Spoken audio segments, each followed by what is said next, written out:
Good morning students. आप सभी लोग सो करके उठ जाइए क्योंकि अब सुबह हो चुकी है और क्लास भी स्टार्ट हो चुका है। तो सभी लोग जल्दी जल्दी हमारे चैनल से जुड़ जाइए केपी इनोवेशन क्लासेस से।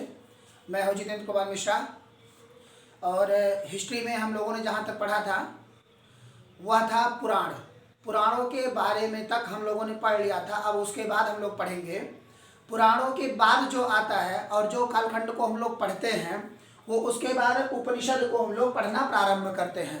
और उपनिषद में मैंने आप सबको बताया था कि उपनिषद में एक नहीं बहुत सारे उपनिषद हैं क्योंकि ये इनकी संख्या जो है कितनी है 108 है। कितनी है 108 है। 108 उपनिषद की संख्या है। जैसे इसको मैं पहले मिटा देता हूँ। ये पुरानी क्लास थी जो शाम को पढ़ाया गया था। ये सब भी आप लोगों को हम पढ़ाएंगे कि कहाँ कौन सा नृत्य किस राज्य में किस तरह से होता है, कहाँ का क्या फेमस है, ये सारी चीज़ें आप सभी को बताई जाएंगी। राज्य से संबंधित, देश से संबंधित, कितने प्रकार के कहाँ घास के मैदान पाए जाते हैं, ये सारी प्रक्रियाएं जो होती हैं ये आप सभी को जो है बताई जाएंगी। आप सभी लोग हमारे क्लास से जुड़े रहिए और क्लास को लेना मत छोड़िएगा सभी लोग। और अभी इसके बाद जो है यूपीएससी का बैच जब स्टार्ट करेंगे हम वो उसको भी फिर बताया जाएगा। उसका जो है फाउंडेशन क्लास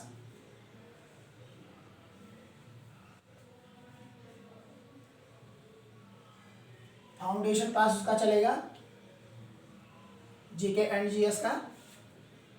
तो उसमें आप सभी को और विस्तार से बताया जाएगा सारी चीज़ें। ये आपके जो छोटे एग्जाम्स हैं उन सभी एग्जाम्स को क्लियर करने के लिए इतना आपके लिए पर्याप्त है, उससे ज़्यादा नहीं। क्योंकि बहुत लोग ऐसे भी होंगे जिनके पास समय नहीं होगा और बहुत लोग ऐसे होंगे जिनके पास बहुत ढेर सारा समय हो गया। तो जिनके पास समय है उनका तो कुछ नहीं, लेकिन जिनके पास समय नहीं है उनको एग्ज़ाम्स क्लियर करना बहुत ज़रूरी है। एग्ज़ाम्स क्लियर करना क्या है, बहुत ज़रूरी है। ठीक है, तो इसी आधार पर यह पढ़ाया जाता है कि जितने भी वनडे एग्ज़ाम्स हैं, चाहे वो एसएससी हो, एसएससी जीडी हो, लेखपाल हो और बहुत सारी वैकेंसियाँ हैं, वो सारी की सारी हों, तो सारे के सारे तत्काल में क्लियर होने पर का आपको फैक्ट जो है इस तरह से पढ़ाया जा रहा है। ठीक है, और यूपीएससी होते हैं, यूपीएससी में क्या होता है बहुत डीपली नॉलेज में पूछ लेता है काफ़ी ज़्यादा। तो उस डीपली नॉलेज में आपको जाने की आवश्यकता नहीं है। फाउंडेशन बैच जब स्टार्ट होगा तो आप लोगों को एक बार सूचना दे दी जाएगी फाउंडेशन बैच के लिए।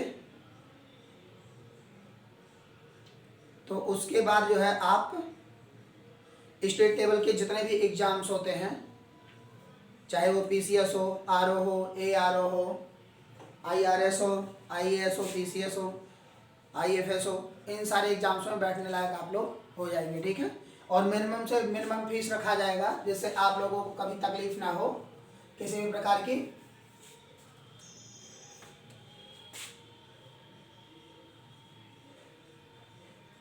डेट जैसे कि 8/27 है, फर्स्ट 12 मंथ है 2022। ठीक,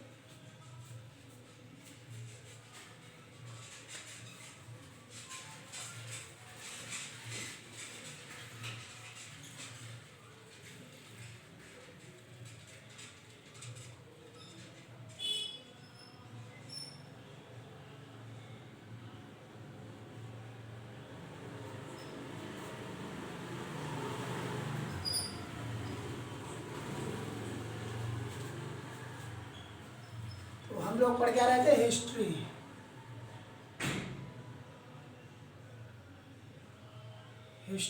अर्थात इतिहास। हिस्ट्री में हम लोगों ने पुराण तक देख लिया था। अब हम लोग उपनिषद की तरफ चलते हैं। उपनिषद की संख्या जो है वो है 108।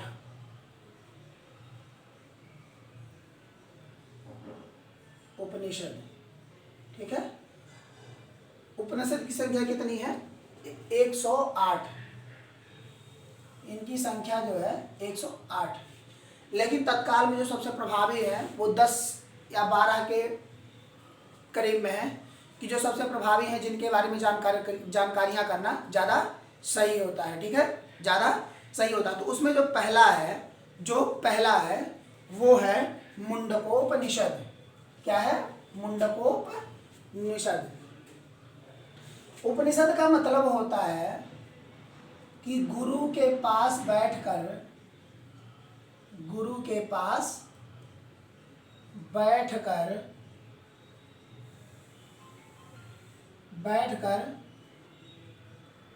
शिक्षा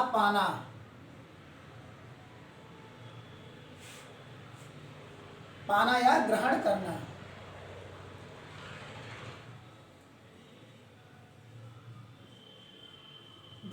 ठीक, गुरु के पास बैठकर शिक्षा पाना या ग्रहण करना।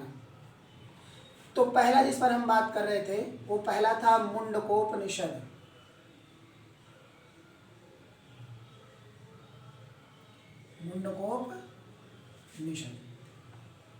मुंडकोपनिषद में क्या है? मुंडकोपनिषद में जो हमारा राष्ट्रीय चिन्ह है, अगर कहा जाए कि राष्ट्रीय वाक्य जो अशोक के स्तंभ के नीचे से लिया गया है वह मुंडकोपनिषद में लिखित है। जो पुलिस वाले भी और उच्च अधिकारी और हर जगह किसी भी आप ऑफिस में देखेंगे तो जरूर लिखा रहता है, वह वाक्य है सत्यमेव जयते। क्या है? सत्यमेव जयते।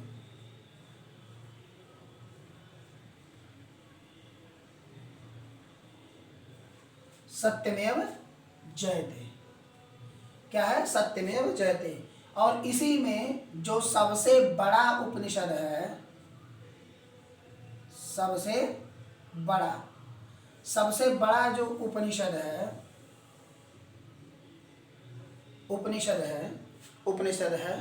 वह है बृहद उपनिषद।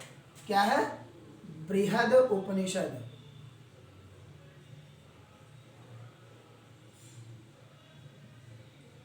बृहद उपनिषद क्या है?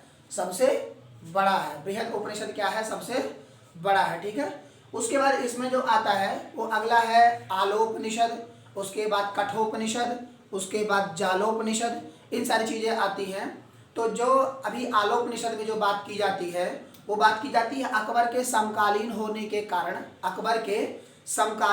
के कारण अकबर के बारे में चर्चा की जाती है उसमें आलोपनिषद में। ठीक है, उसके बाद कठोपनिषद में यम तथा नचिकेता की कहानी का वर्णन है। यम तथा नचिकेता की कहानी का क्या है?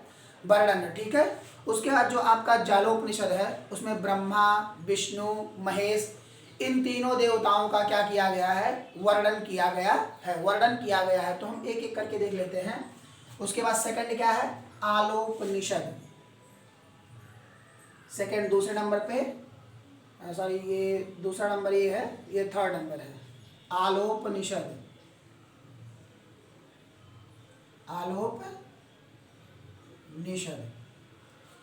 आलोपनिषद का क्या है? यह अकबर का समकालीन है, या कहें अकबर इसका समकालीन है। अकबर का समकालीन है। अकबर का क्या है? यह समकालीन है। ठीक है, उसके बाद है कठोपनिषद। 4 नंबर पे जो है वह है कठोपनिषद।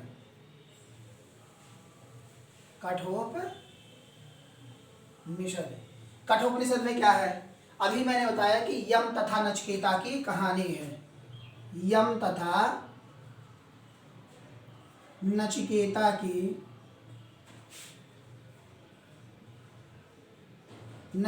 की कहानी है। यम तथा नचिकेता की कहानी है। और 5वां जो है वह है जालोपनिषद।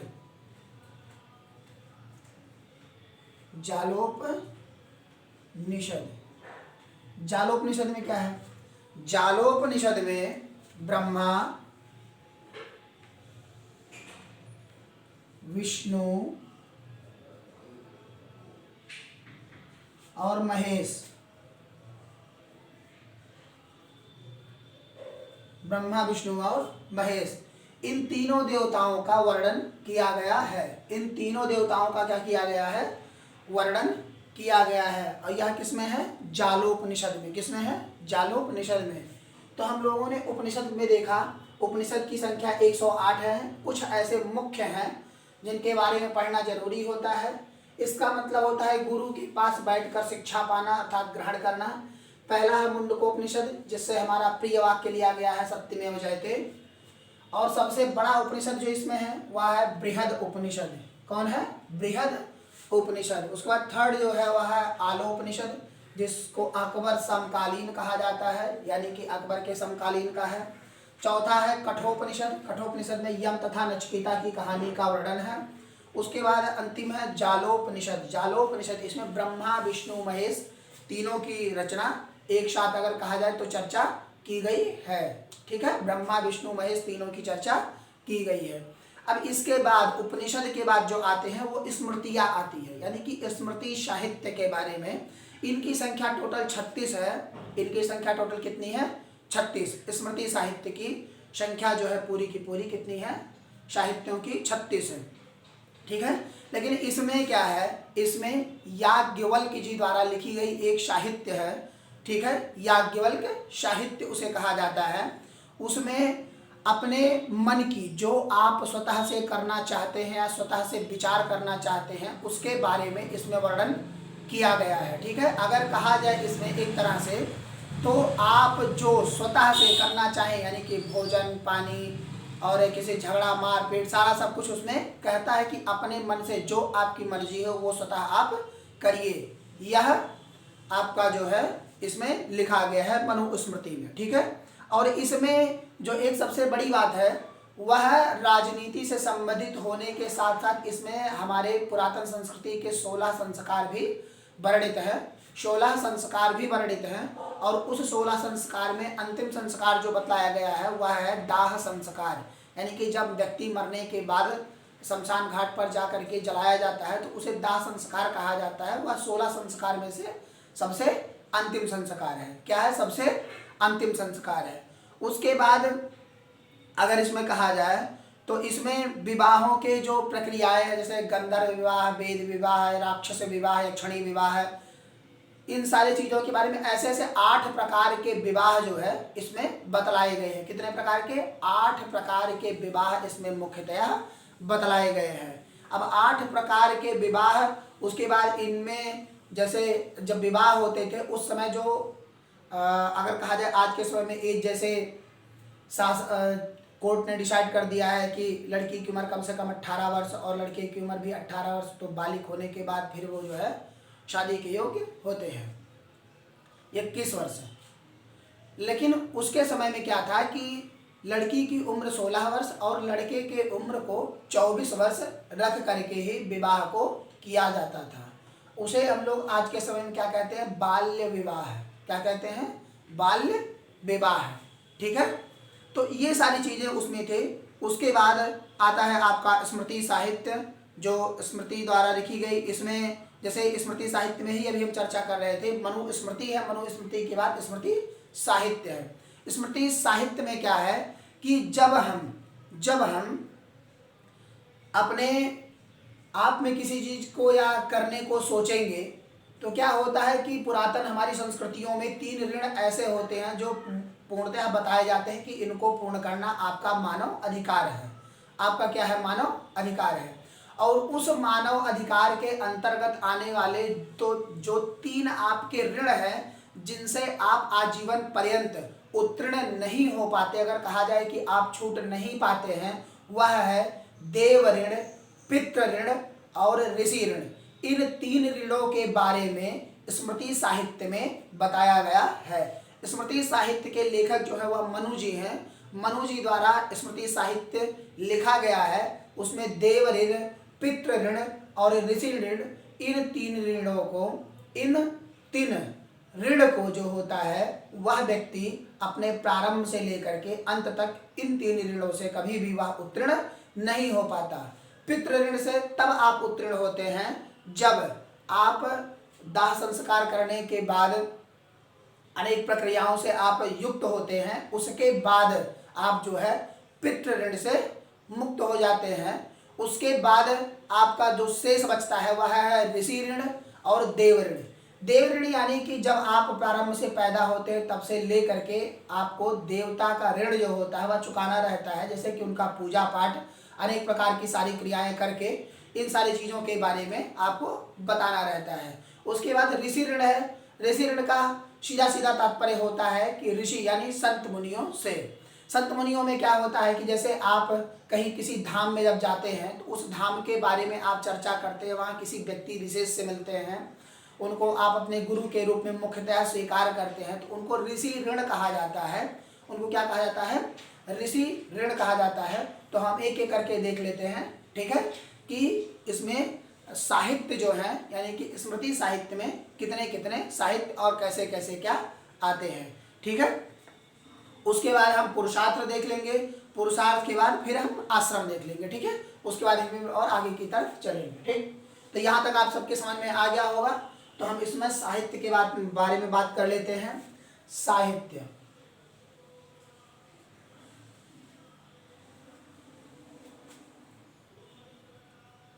इसमें पहला जो है वह है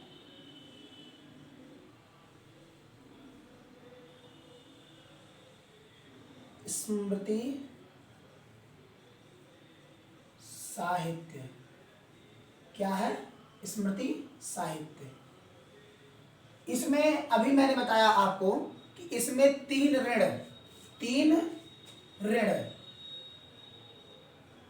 जो पहला है देव ऋण, दूसरा पितृ ऋण और ऋषि ऋण।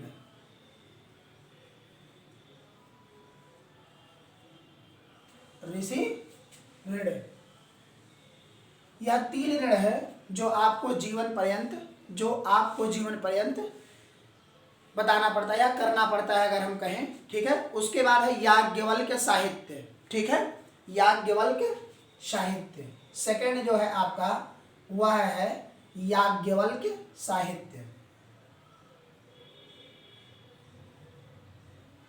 इसको मनु ने लिखा है, मनु स्मृति, ठीक है।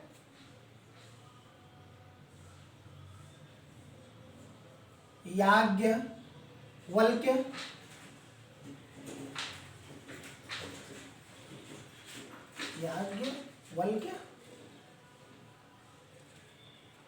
साहित्य, इसे लिखा है याज्ञवल्क्य ने। किसने लिखा है? याज्ञवल्क्य ने, ठीक है, याज्ञवल्क्य ने लिखा है। इसमें लिखा गया है कि सीधे अभी हमने आपसे बताया कि आप जो मर्जी यानी कि आपकी जो इच्छा हो वह आप अपने कार्यों से करने में सक्षम है। यानी कह सकते हैं जो मर्जी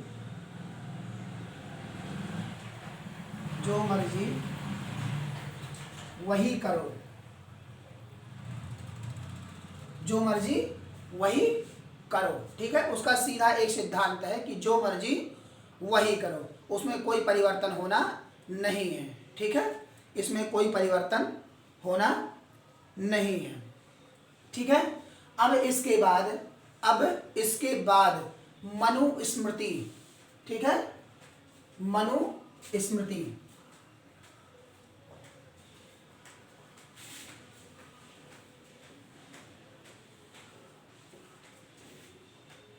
मनु स्मृति,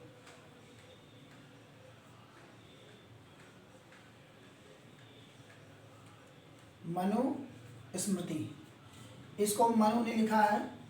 इसको भी मनु स्मृति में क्या है? मनु स्मृति में हमारे 16 संस्कार के बारे में बताया गया है। 16 संस्कार, ठीक है। उसके बाद दूसरा जो बताया गया है वह है राजनीति। क्या है? राजनीति। यह किससे संबंधित है? राजनीति से। राजनीति से संबंधित है। ठीक है, इसमें 8 प्रकार के विवाह, 8 प्रकार के विवाह,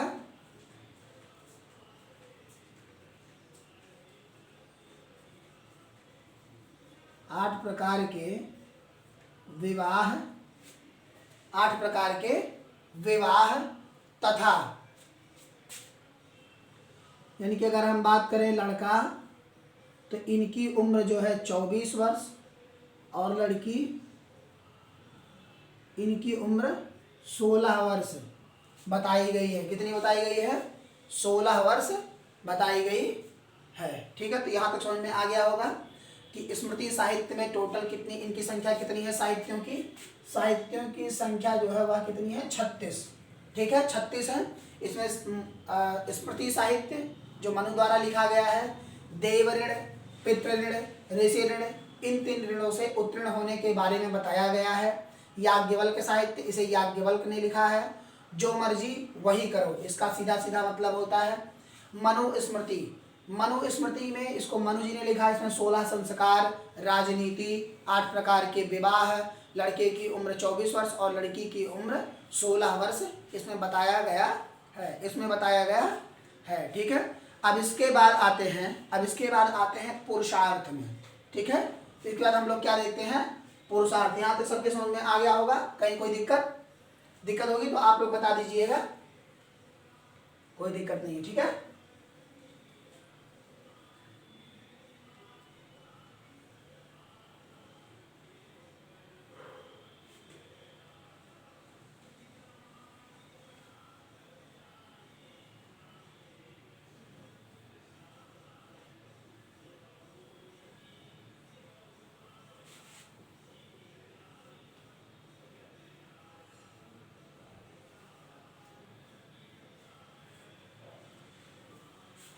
इसके बाद हम लोगों को क्या पढ़ना है? पुरुषार्थ।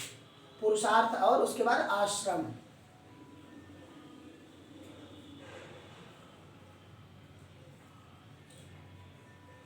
पुरुषार्थ जो है ये 4 होते हैं। कितने होते हैं? 4। पुरुषार्थ 4 होते हैं। और इसी प्रकार से आश्रम है। कौन है? आश्रम। आश्रम भी 4 होते हैं। कितने होते हैं? 4। आश्रम भी 4 होते हैं और पुरुषार्थ भी 4 होते हैं। आप पुरुषार्थ कहते किसे हैं पहले आप ये जान लीजिए। पुरुषार्थ मतलब क्या होता है? जैसे अर्थ, धर्म, काम, मोक्ष, ये सब पाने की हर किसी को क्या होती है? इच्छा होती है। हर किसी को क्या होती है? इच्छा होती है। चाहे वह अर्थ हो, चाहे धर्म हो, चाहे काम हो, चाहे मोक्ष हो, ये हर कोई पाना चाहता है। हर कोई पाना चाहता है। आज के समय कोई पैसा छोड़ता है? नहीं छोड़ता। हर कोई चाहता है कि हमें मिले, हम इस करें, इस तरीके से करें, अपना बढ़ावा करें। बहुत सारी प्रकार से जानकारियाँ मिलती हैं। तो कहते हैं कि पाने वाला कोई कभी छोड़ता ही नहीं है। तो ये 4 प्रकार के पुरुषार्थ जो मेन रूपेण बताए गए हैं, मेन रूपेण से बताए गए हैं, ये हैं। पहला है इसमें अर्थ, दूसरा धर्म, तीसरा काम, और इसमें जो चौथा और अंतिम है ये है मोक्ष। क्या है? मोक्ष, जो हर कोई पाना चाहता है। अर्थ यानी कि संपत्ति से संबंधित हो गया। धर्म यानी कि भगवान के प्रति हमेशा आपकी आस्था बनी रहे।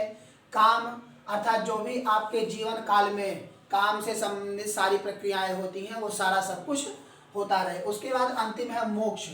मोक्ष यानी कि भगवान में विलीन होना, भगवान में विलीन होना यानी कि मोक्ष पाना। ठीक है, अब इसमें पुरुष आश्रम 4 होते हैं। आश्रम में क्या है? आश्रम में आपके अवस्थाओं का वर्णन है। जैसे आप जब जन्म लेते हैं, जन्म से 5 वर्ष तक ये आपका शिशु काल होता है। क्या होता है? शिशु काल। यानी कि अगर कहें आरंभ के 5 वर्ष, 5 वर्ष तो क्या होता है? शिशु काल। शिशु काल।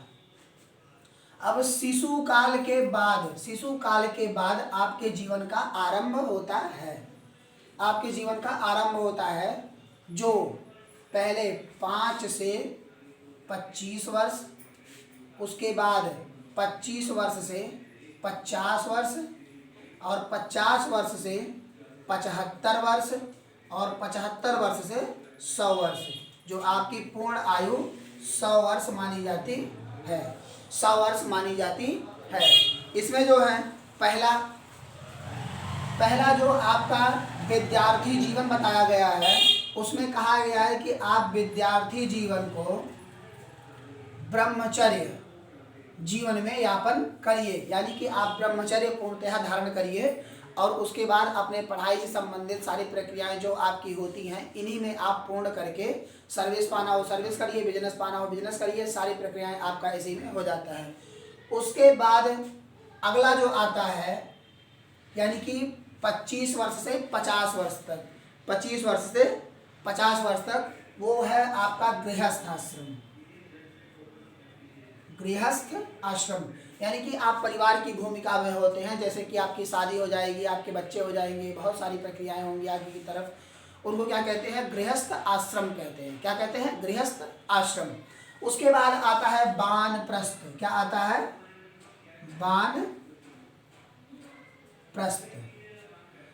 वानप्रस्थ से तात्पर्य होता है कि आज के समय में आपने देखा होगा कि जिसके माता पिता थोड़े बूढ़े हो जाते हैं और बहुएं नई नई आ जाती हैं, तो ये क्या कहती हैं कि हम इनके साथ अब नहीं रहना चाहते, इनको वहाँ भेज दो, वृद्धाश्रम भेज दो, वृद्धा आश्रम भेज दो।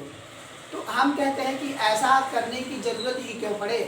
अगर आप अपने आप को समझा लीजिए कि यानी कि आप परिवार में आपके बच्चों की शादी हो गई है, आप इस तरह से बर्ताव करते हैं, तो आप एक अपना खुद का कमरा लीजिए, उसी में आप अपने घर में ही बैठ करके आप राम नाम का गुणगान या संकीर्तन करते रहिए। किसी भी प्रकार की कोई समस्या भी आपको नहीं पड़ेगी। क्या होगी? नहीं पड़ेगी। लेकिन ऐसा आजकल लोग करना नहीं चाहते। ऐसा क्या होता है? आजकल लोग करना नहीं चाहते, जिनके कारण बहुत सारी बातों को सुनना भी पड़ जाता है और बहुत तरीके से उनको क्या होता है? डांटा भी जाता है और बहुत प्रक्रियाएं होती हैं। यानी कि कहा जाए अगर किस तरीके से कि अनेक शब्द ऐसे बोले जाते हैं जो मतलब सुनने लायक भी ना हो बहुओं द्वारा, तो बहुत सारी बातें ऐसी होती हैं जो सुना दी जाती हैं और की जाती हैं।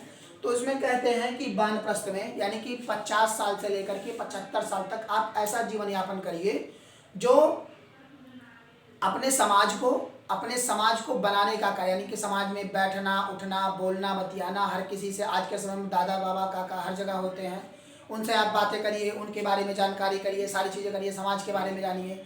इन सारी चीज़ों के बारे में करते करते आप अपने एकांतवास में चले जाएंगे। उसी को वानप्रस्थ कहा जाता है। क्या कहा जाता है? वानप्रस्थ। और अंतिम जो है वह है संन्यास। वह है संन्यास। अब आप लोग सोच रहे हैं कि 100 वर्ष हो चुका है तो अब मर जाना चाहिए, संन्यास खत्म कहानी। लेकिन ऐसा नहीं है। ऐसा नहीं है। क्यों नहीं है? क्योंकि 75 वर्ष से लेकर के 100 वर्ष तक बहुत कम ही लोग ऐसे हैं जो 100 वर्ष तक जिंदा रहते हैं। यानी कि पहले के समय में ऐसे होते थे जो खाद्यान्न में परिवर्तन नहीं था, खाद्यान्न अच्छे होते थे, सावा, कोदो, भूसी और पता नहीं क्या क्या, उन सारी चीज़ों का ये लोग भोजन करते थे, चटनी रोटी खा करके चले जाते थे, कई बीघा खेत गोड़ करके चले जाते थे। लेकिन आज के समय क्या ऐसा है? नहीं है। आजकल तो किसी को कुदाल थमा दो और कह दो भैया एक बिस्सा गोड़ना है, पता लगेगा कि वो खुद ही गोड़ उठेगा, दूसरे को गोड़ने की जरूरत ही नहीं पड़ेगी। भैया कहा कह रहे हो, ऐसा हो सकता है? कहा नहीं होता है आज के टाइम में, तो नहीं हो पाता है किसी से काम के बारे में। ठीक है, तो हर कोई 100 वर्ष तक नहीं हो पाता, बहुत ज़्यादा 80 वर्ष मिनिमम कोई जी गया, बहुत बड़ी बात है। लेकिन 100 वर्ष एक मिनिमम आयु मानी जाती है कि कलयुग में व्यक्तियों की 100 वर्ष आयु होती है। ठीक है, जैसे जैसे हमारे युग बदले उसी तरीके से द्वापर युग, त्रेता युग, शतयुग, इन सारी चीज़ों के परिवर्तन होने के बाद कलयुग में 100 वर्ष मनुष्य की आयु मिनिमम रखी गई है। मिनिमम और मैक्सिमम दोनों यही है, 100 वर्ष। ठीक है, उसके बाद जो जीते हैं वो ओवर टाइम वाले होते हैं, जो कंपनी में ओवर टाइम ज्वाइन करते हैं, उसी तरह से यहाँ भी ओवर टाइम करते हैं जो इसके बाद जीते हैं। तो संन्यास में क्या होता है कि आप अपने गृहस्थ जीवन को त्याग करके सिर्फ भगवान के नाम का ही संकीर्तन करना संन्यास होता है।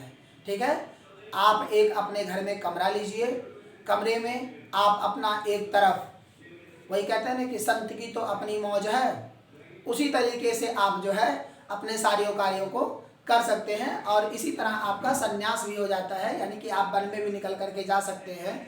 किसी जगह अपनी कुटिया बना करके आप रहिए, या अपने घर को ही वन बना लीजिए, उसी में एकांतवास करिए, वही होता है क्या? संन्यास। वही क्या होता है? संन्यास। ठीक है। तो स्मृति साहित्य के बारे में हम लोगों ने साहित्यों के बारे में जाना। फिर पुरुषार्थ 4 होते हैं, अर्थ धर्म काम मोक्ष। उसके बाद आश्रम 4 हैं, 5 वर्ष शिशु काल का निकालने के बाद में 5 से 25 वर्ष ब्रह्मचर्य, 25 से 50 वर्ष गृहस्थ जीवन, और 50 से 75 वर्ष वानप्रस्थ तथा 75 से 100वां वर्ष क्या होता है? संन्यास का जीवन यापन किया जाता है। संन्यास का जीवन क्या किया जाता है? यापन किया जाता है। अब इसके बाद जब हम बात करते हैं तो महाकाव्यों के बारे में अब हम बात करेंगे। महाकाव्य जैसे कि 2 ही हैं। महाकाव्य कौन है? जैसे कि 2 ही हैं, एक है महाभारत और दूसरा है रामायण। महाभारत और रामायण। अब खंड काव्य के बारे में हम लोग बात करेंगे, महाकाव्य के बारे में।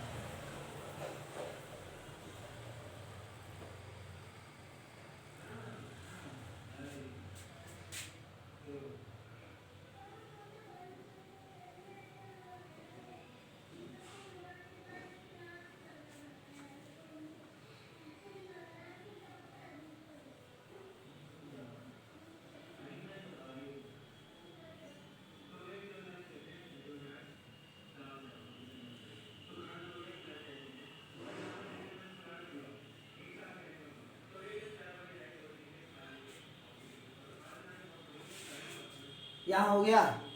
अब हम क्या बात करेंगे? महाकाव्य के बारे में। महाकाव्य,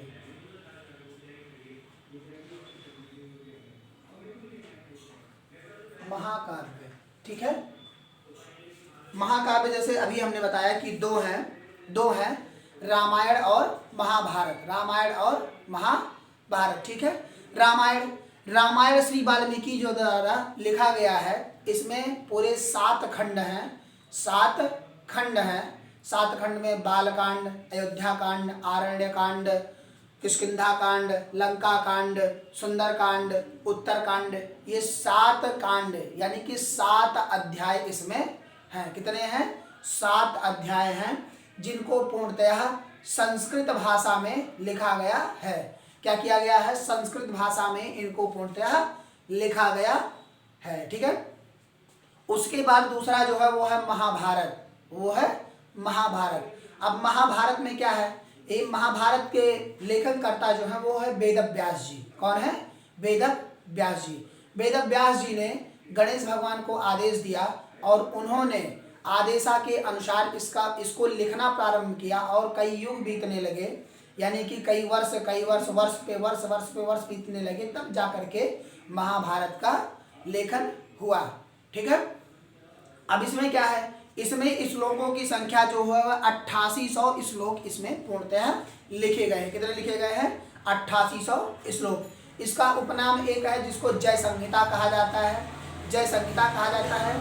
जो 8800 श्लोक थे वो इस समय पढ़ करके 1,11,000 के आसपास हो गए हैं, और इनके जो एक खंड है उनको कहते हैं भागवत, ठीक है। और जो इनमें अगर कहा जाए कि जो उपदेश दिया गया है या उनके बारे में बताया गया है वो है भगवत गीता, जो भगवान श्रीमन नारायण ने, अगर कहा जाए श्री कृष्ण ने अर्जुन को पार्थ के रूप में जो शिक्षा दी थी, उस शिक्षा को ही भगवत गीता कहा जाता है। भगवत गीता कहा जाता है, ठीक है।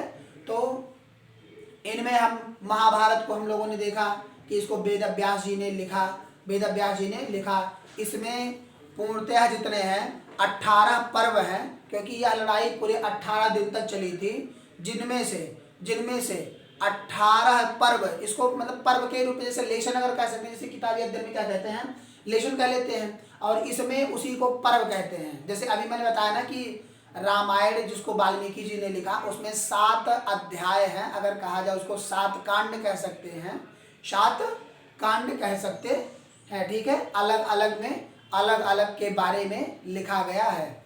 तो उसी तरीके से महाभारत को जब वेदव्यास जी ने लिखा तो उसको 18 अध्यायों में लिखा, यानी कि 18 लेशन लिखा, उसको पर्व के रूप में कहा जाता है, पर्व के रूप में कहा जाता है। और इसमें 10 दिन तक अकेले जिन्होंने युद्ध किया था उनका नाम था भीष्म पितामह। उनको भीष्म पर्व के रूप में भी उस 10 दिन को माना जाता है और मनाया जाता है भीष्म पर्व। क्या माना जाता है? भीष्म पर्व। तो महाकाव्य की अगर हम बात करें तो महाकाव्य 2 हैं। पहला महाकाव्य रामचरितमानस है। क्या है? सॉरी, रामचरितमानस, रामायण। रामायण, रामायण को लिखा किसने? रामायण को वाल्मीकि जी ने लिखा।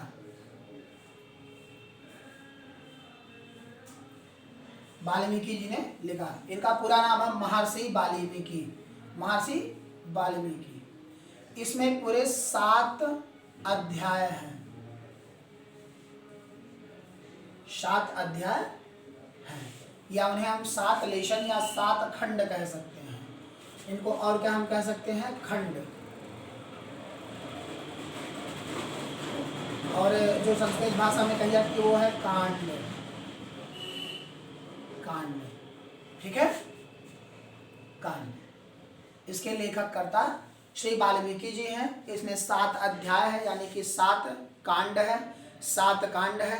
इसमें श्लोकों की संख्या 12,000 है, जो इस समय तक काल में 24,000 हो गई है। कितनी हो गई है? 24,000। पहले इसमें कितनी थी? 12,000 थी, जो बढ़ करके इस समय कितनी हो गई है?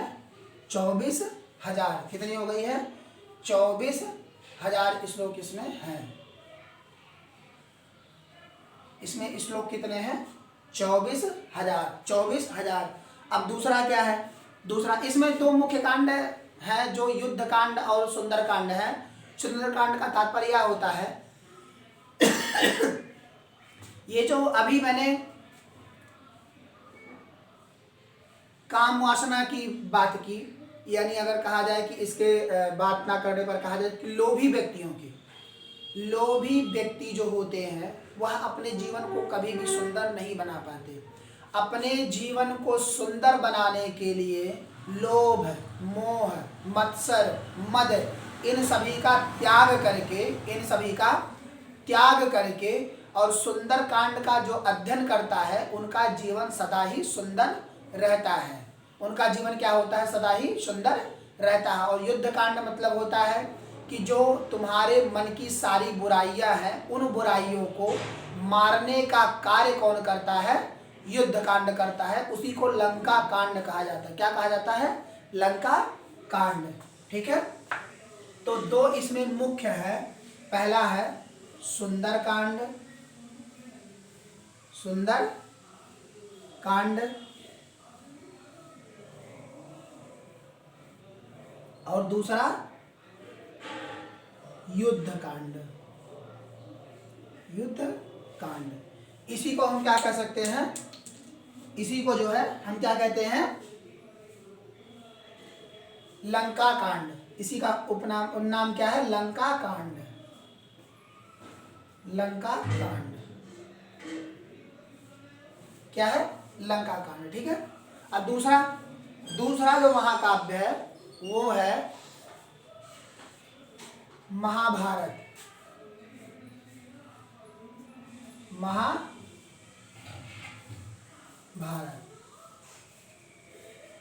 महाभारत का लेखन वेद व्यास जी ने किया।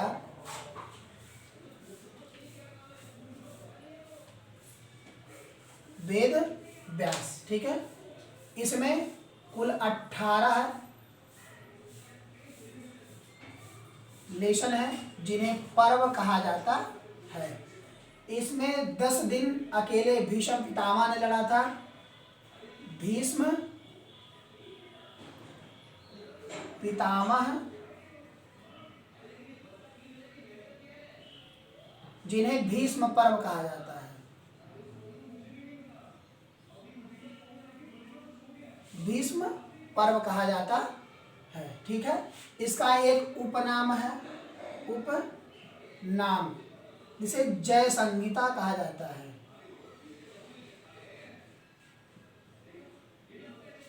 जय संहिता कहा जाता है, जय संहिता कहा जाता है। और बीच कुरुक्षेत्र में जो कृष्ण भगवान ने अर्जुन को उपदेश दिया था,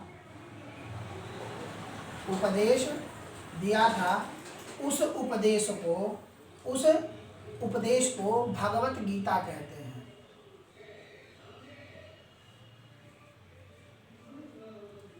भगवत गीता कहते हैं। क्या कहते हैं? भगवत गीता कहते हैं। तो यहाँ तक आप सबके समझ में आ गया होगा। यहाँ तक मैं जान रहा हूँ कि आप सभी के समझ में आ गया होगा। इसमें श्लोकों की संख्या भी देख लेते हैं। इसमें श्लोक जितने थे, इसमें टोटल 8800 श्लोक थे, जो इस समय बढ़ करके 1,11,000 श्लोक हो गए हैं। कितने हो गए हैं? 1,11,000 श्लोक हो गए हैं। 1,11,000 श्लोकों की संख्या हो चुकी है पूर्ण तरीके से। तो आज हम लोगों ने जो जो पढ़ा, यानी कि स्मृति साहित्य पढ़ा, उसके बाद क्या पढ़ा? महाकाव्य, खंड काव्य पढ़े, ठीक है, और सारी चीज़ों के बारे में जाना। अब इसके बाद जो हमारा अध्याय शुरू होगा वह होगा अद्य ऐतिहासिक काल में सिंधु घाटी की सभ्यता। तो कल से हम लोग जो है सिंधु घाटी सभ्यता पढ़ना प्रारंभ करेंगे, ठीक है। आप सभी लोग हमारे चैनल के माध्यम से जुड़ जाइए, और जितने भी आपके अगर कहा जाए कि दिमाग में ऐसे भी क्वेश्चंस होते हैं कि जो सॉल्व ना होते हों, उनको आप ऑनलाइन के माध्यम से कमेंट बॉक्स में पूछ सकते हैं। उसके जवाब आप लोगों को प्रोवाइड कर दिए जाएंगे। क्या कर दिए जाएंगे? जवाब आपको प्रोवाइड कर दिए जाएंगे, ठीक है। तो सारे के सारे आप सभी को जवाब कर दिए जाएंगे सारे क्वेश्चनों के, और जो भी आपके कंक्लूजन है सारे निष्कर्षों को निकाल दिया जाएगा। एक्सेप्शन आपके मन में कुछ भी नहीं रह जाएगा, ठीक है। तो आप सभी लोग हमारे चैनल को जरूर सब्सक्राइब करें और बेल आइकन को दबाना ना भूलें। Thank you.